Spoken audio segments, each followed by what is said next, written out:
This is a test of the emergency alert system.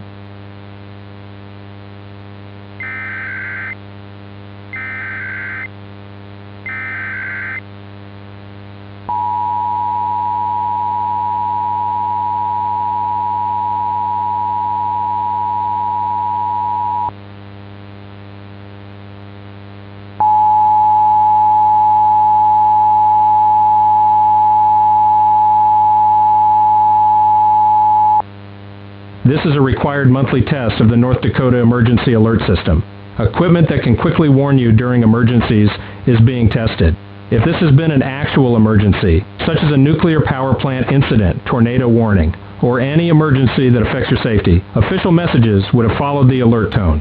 This station serves as a vital part of the North Dakota Emergency Alert System. This concludes this test of the Emergency Alert System. All stations may now resume normal programming.